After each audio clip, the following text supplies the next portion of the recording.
Assalamualaikum warahmatullahi wabarakatuh. Welcome back to my channel.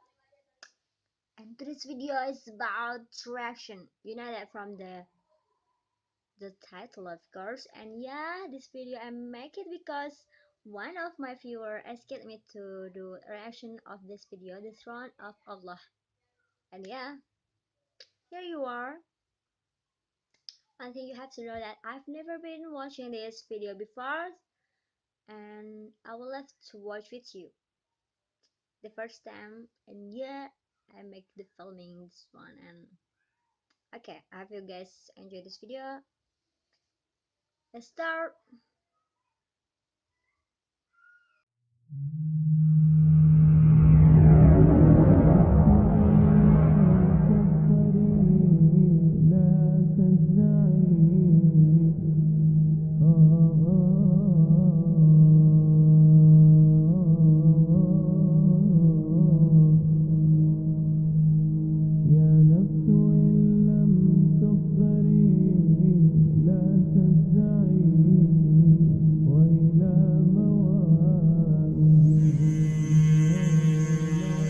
يا نفس إن لم تظفري لا تجزعي.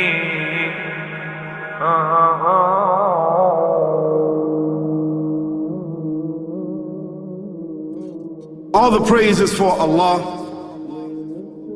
who is the author of all existence and the most generous to his creation, while he is also the all-compelling.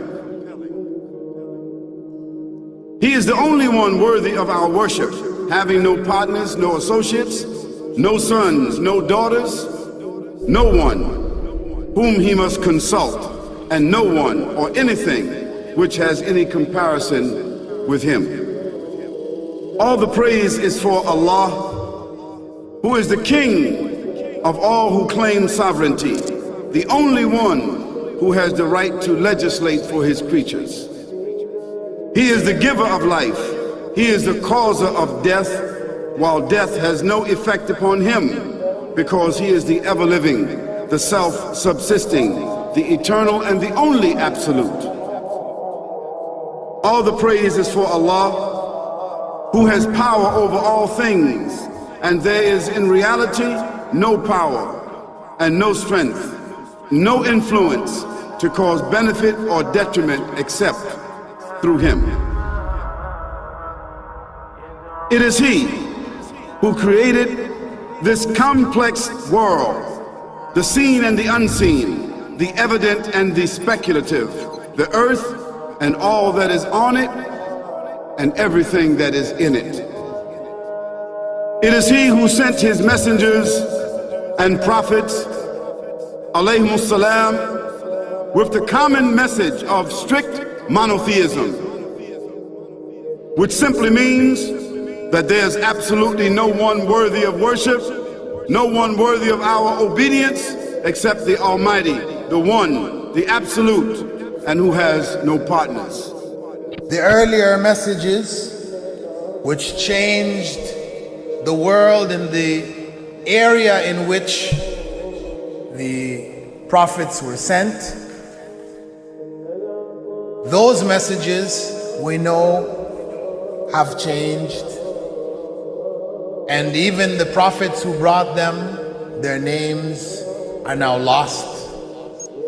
We just know in general because Allah told us in the Quran, وَلَقَدْ بَعَثْنَا فِي كُلِّ أُمَّةٍ رَسُولًا أَنْ يَعْبُدُوا اللَّهَ وَاجْتَنِبُوا الطَّاغُوتَ. I've sent to every nation a messenger, calling people to worship Allah alone and to avoid the worship of false gods. This essential message has been preserved in Islam in a way that it was never preserved before. Not because the message was different, because it was the same message, but because of the fact that there would be no other prophets who would come after Muhammad sallallahu alaihi wasallam. So therefore that message now had to be protected. It had to be preserved in a way none of the earlier messages were preserved. I will tell you this, what you say you have come to know 40 years back, and what you call the Big Bang is already mentioned in the book which I read, the glorious Quran. It's mentioned 1400 years ago in Surah Anbiya, chapter number 21, verse number 30, which says, Avalam yaral lazina kafaru. Do not the unbelievers see anna samawati wal arda kanat ratkan fataqnahuma, that the heaven and the earth were joined together and we clove them asunder. What you're talking about, the Big Bang, I try to imagine compressing a spring. I push it closer and closer and closer together so it's smaller and smaller and smaller, and I've stored a tremendous amount of energy in that spring, and when I let it go, it bursts out, it bursts out, it bursts out. the creation of the universe, which you came to know 40 years back, is already mentioned in this book, the glorious Quran, 1400 years ago. Who could have mentioned that in the Quran? So the atheists will say, maybe someone wrote, maybe it's a fluke, maybe it's a guesswork. A human being, regardless of who they are, or where they are, or what they do, will have this curiosity. They'll want to know, why am I here? How did I get here? And do I have a purpose? And if so, what is it? The only one who would really be able to answer that question would be the Creator himself. If there is a Creator, it would be up to him to tell us why we were created and what he expects from us and what this life is really about. Allah has shown the people from the time of Adam until right now, has shown the people what he wants from them. And it's a very simple thing, and that is that worship be for him alone without any partners. In fact, we know this life to be a test from Almighty God. That's why we're born, and that's why we die. Because there has to be a beginning and an end for us to be tested on. The next life, after this life, no one will ever die again. A bad person or a good person. Both are brought back and they continue to live in the next life, either in good shape or not so good shape, depending on how they did on the test. The worship of the God of Abraham, that was what was taught by these prophets. The Lord of the Arsh and Kursi. We're talking about the Lord of the worlds. Alhamdulillah Rabbil Alameen. We're talking about the Lord of the entire universe and beyond. The entire universe and beyond. You know, we live in this dunya and we are fascinated with this dunya which Allah subhanahu wa ta'ala indeed has created in a beautiful manner. We're fascinated. There are over billions of people which live on this dunya at this moment in time. Over 6 billion people that live on the dunya at this moment in time. This dunya of Allah subhanahu wa ta'ala is so big that there is space in this dunya for billions and billions and billions or more people. But what is this dunya in comparison to what Allah subhanahu wa ta'ala has created out there? This dunya is insignificant. This dunya is meaningless to Allah. It means nothing. It is worthless. So worthless, compare it with the sun. The sun is one star. You know more science than me. You'll be able to tell me better. Take this planet Earth and you place it inside the sun, and you will be able to place 1.3 million Earths in the sun. 1.3 million Earths in the sun. Allahu Akbar. Allah is the greatest. The sun is one star. One star. There are stars out there which are millions of times bigger than the sun. You tell me this, that you need millions and millions of stars to make one galaxy. And then you tell me this, that there are zillions of galaxies out there. Let me tell you on top of this, my friend. After this, whatever you see above, when you raise your head and you look above, whatever you see above, the zillions and zillions and zillions of galaxies, let me tell you, everything there is within the first heaven. Everything there is within the first heaven. And Allah is the creator of 7 heavens. 7 heavens. And the distance between the first heaven and the second heaven is 500 years. You know, the distance that can be covered in 500 years, at what speed? Only Allah knows. Only Allah knows. But it will take 500 years to get from the first heaven to the second heaven. 500 years from the second to the third, third to the fourth, fourth to the fifth, fifth to the sixth, sixth to the seventh. Every time it will take 500 years. After the 7 heavens,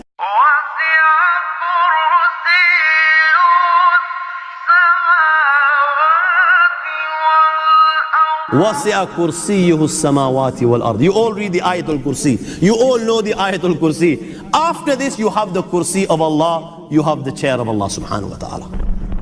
You know these 7 heavens that we've just talked about, in comparison to the Kursi of Allah, they're non-existent.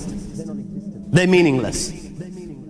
Rasulullah sallallahu alaihi wasallam has given an example in a hadith just to give us a little bit of understanding with regards to the 7 heavens in comparison to the Kursi of Allah. Take a ring from your finger, take it off, the small ring that you have, and place it, let's say, in a desert, the Sahara Desert. It's the biggest desert in the world. You know that ring that we take off from our fingers and place it in the Sahara Desert? What comparison is in between the ring and the Sahara Desert? Nothing. Nothing. The 7 heavens is the ring, and the Kursi of Allah is the Sahara Desert. After the Kursi of Allah, you have the Arsh of Allah. وَكَانَ أَرْشُهُ عَلَى الْمَاءِ. You have the Arsh of Allah. Again, Rasulullah has explained, so just so that we can understand. Take the ring, place it in the desert. This time, the ring is the Kursi and the Arsh is the desert. What is the Kursi in comparison to the Arsh of Allah? Nothing. Then you have angels which carry the Arsh of Allah. Their heads are in the 7th heaven and their feet are in the lowest earth. My friends, then you have the Lord of the Earth al-Kursi. لا تدركه الأبصار وهو يدرك الأبصار وهو اللطيف الخبير. He is beyond the size of Allah, who Allah is, what Allah is.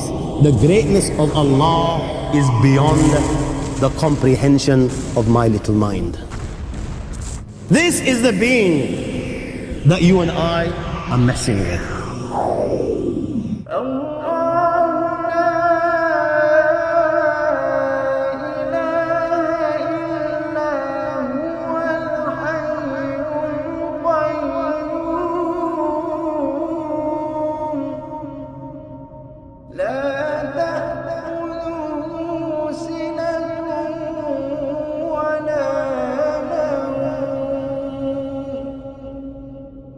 له ما في السماوات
Okay, guys, I just finished watching it, and yeah, that's very, very, very touched myself. This video really touched me, really. Of course, the content of that video, that's not the first time for me to hear about that, because I love to watching some videos of Dr. Zakir Naik, because he's my favorite imam, my favorite doctor or Islamic speaker. He's my favorite, and also sometimes I watch some of Islamic video, and also my Islamic teacher taught me in real life about that. Yeah, so actually a little bit of that I already know before, but in this video is so, yeah, I think it's more complete, really. Yeah, a little bit complete, really. This is very good video, very, very, uh subhanallah, Allah is the greatest.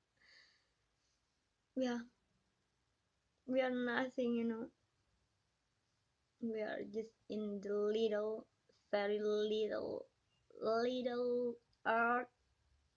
If the earth compared with the sun, wow, isn't it 1.3 billion?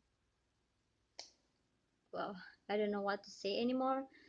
So yeah, thank you so much, guys, for watching, and thank you so much, thank you so much for the person who asked me to do reaction to this video. Thank you so much. Okay, I hope you like this video, and don't forget to subscribe. See you in the next video. I like this video so much. Bye bye.